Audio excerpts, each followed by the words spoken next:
Kallis is the greatest cricketer as he did both disciplines very well. Great batter, good bowler. Let's not talk about how great he was at the slips. You answered yourself and said that team trophies don't define greatness. Kallis and Kohli played in different eras, and look at the strengths of the teams in Kallis' era. It was way more competitive than that. Kohli was a flat trade bully for a long time and struggled in Sena countries, while Kallis dominated all areas, even in the subcontinent.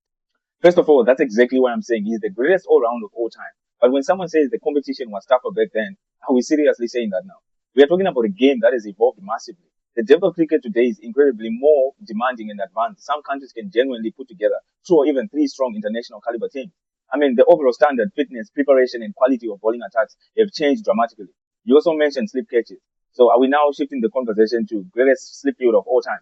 And by the way, Kallis has 338 catches in international, and guess how many Kohli has? 342 catches, and still an active player, by the way. And then a year Kohli was a flat track bowler, really, because the numbers tell a very different story.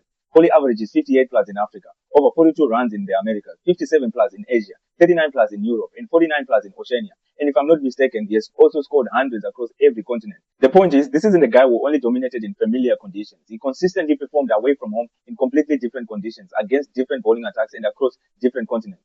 So calling him a flat track bowler simply isn't supported by the numbers. What are we even talking about here? And just to add on to the argument, let's talk about value to their teams.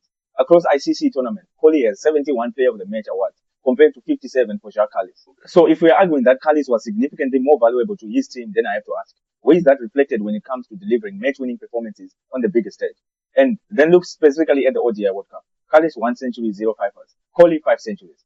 And remember, Kallis was an incredible all-rounder, the greatest all-rounder we have ever seen. Though some may say Gary Sobers, but I will choose Kallis. And that's another discussion to be had. But if the argument that he was simply the greatest cricketer overall, then you have to look beyond the fact that he could bat and bowl.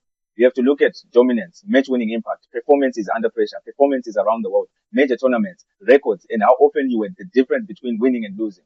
And when you put all that together, that's where my argument for Kohli being the undisputed greatest of all time comes from.